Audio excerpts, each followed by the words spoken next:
The rise of the pawn. The first scream of the morning belonged to a child, the second to his mother. By the time the sun dragged itself over the walls of Virelios, 12 bodies were nailed to the outer gates, traitors, thieves, or just unlucky enough to have made eye contact with the wrong officer. A butcher's boy was flayed in the square for hoarding scraps. His skin hung from the gallows like a warning banner. This was not war, this was rule. And Chancellor Kale ruled with precision. From the heights of his palace, an obsidian spire known as Hollow Crown, Kale watched the world like a spider, unmoving, all-seeing, patient.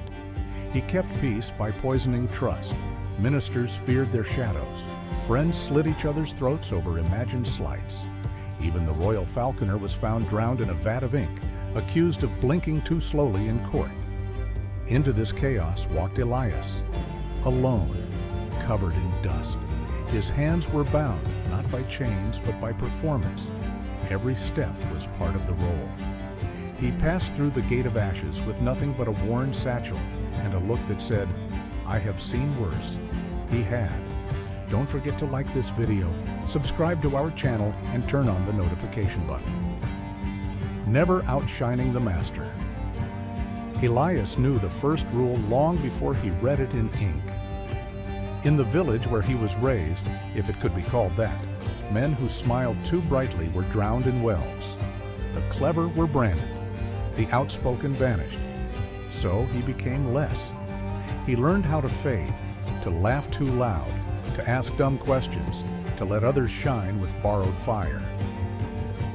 By the time he entered Kale's court, he was a master of mediocrity. He dropped scrolls during council, forgot titles, called the high priest "Your Majesty" once, twice even. They laughed. They dismissed him. Perfect. Because while they snorted into wine cups and spat at his sandals, Elias learned their tells. Who blinked when lying, who shifted when afraid, who flinched at the name of the last executed chancellor. And behind their backs he built something slow, sharp, inevitable.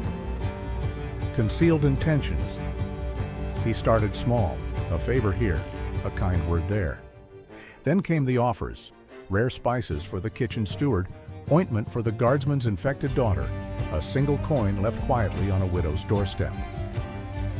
Each gift was a leash. Each silence bought became a blade tucked in his sleeve. Within 2 months, Elias had 10 eyes in the royal wing. Within 4, he controlled the palace's internal messages. Not a scroll moved without his knowing. Not a servant spoke without his shadow in the corner.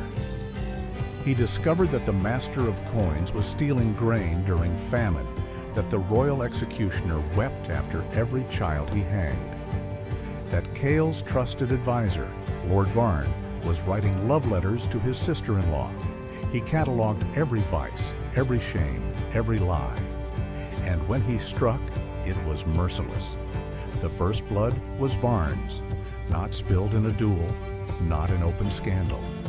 Elias had a child mimic the voice of Varn's dead brother during a masked feast, just a whisper behind a curtain. That was enough. Varn's mind fractured. He stabbed himself in the neck 2 nights later. The court called it madness, a tragedy. Elias called it a test. Protecting reputation at all costs.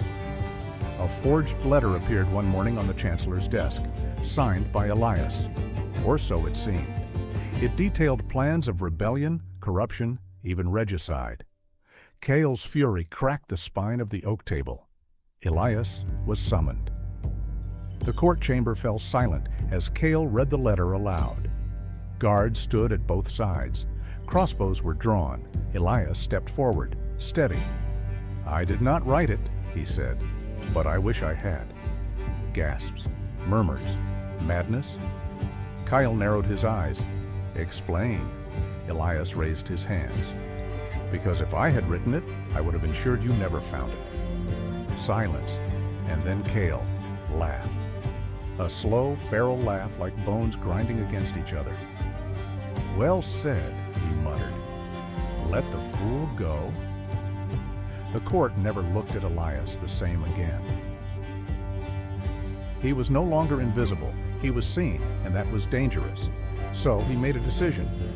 If they were going to watch him, he'd give them something worth fearing. The next week, the steward who distributed the forged letter was found hanging upside down from a balcony, his skin peeled in spiral cuts. No one claimed credit. No one asked questions. The fear began to shift from Kyle to something else, something rising. The city of Virelios pulsed like a wounded beast, and in its darkest chambers, Elias lit his first real fire. Not a metaphor, an actual fire. He burned the blackmail archives in the Ministry of Justice. Centuries of secrets, records, confessions, gone. And in the panic that followed, as Kale raged and heads rolled for the breach, Elias sat quietly in the scribe hall, pen in hand, rewriting history in real time. His time. Because before one topples a king, the world must forget why he ever mattered. The game of masks. The palace bled guests like a dying beast. One by one, nobles packed their silks and fled under the cover of darkness.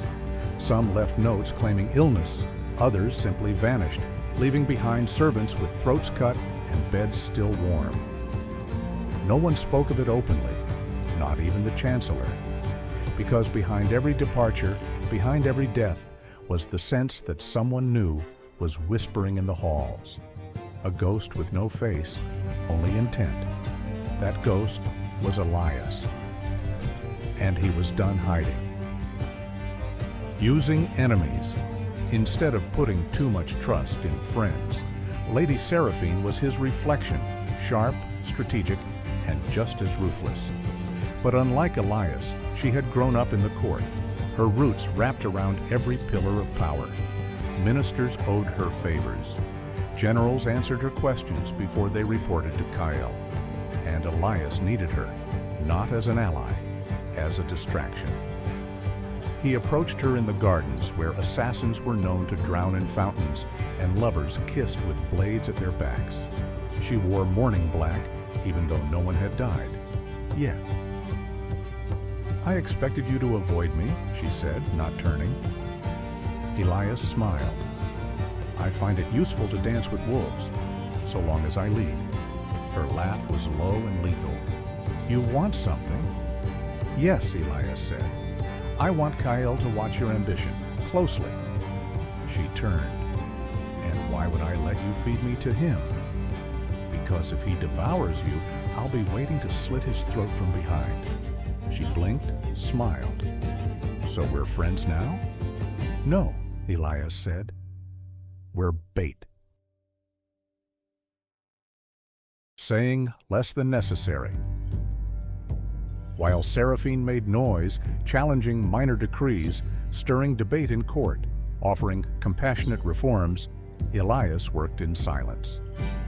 He placed forged documents in Kale's chambers, receipts that tied his advisors to banned cults, records of secret meetings that never happened. It was all fiction, but in a kingdom ruled by paranoia, perception was a guillotine. Kyle's circle collapsed inward. One drowned himself in the bathhouse. Another confessed under torture to a plot that never existed. A third leapt from the ramparts during morning prayer, screaming about the black-eyed man in the mirror. Elias never showed his eyes. He let the shadows do the speaking, courting attention at all costs. When the palace began to fray, Elias orchestrated a rescue. It was staged. Of course, a band of cloaked assassins stormed Kale's route from the temple. Elias, conveniently late to the procession, discovered the scene, killed one with a poisoned blade, and carried Kale back to the gates with a wounded arm and a grim smile. The story spread like wildfire. How Elias saved the chancellor, how he bled for the city, how the assassins all died with no tongues in their mouths. No one asked why the attackers had no insignias. No one asked why they all used weapons traced to Kale's own vault. The people cheered. The court whispered. And Seraphine, watching from the steps of the temple, said nothing, but her fingers curled tight around her fan, like she was already plotting how he'd die.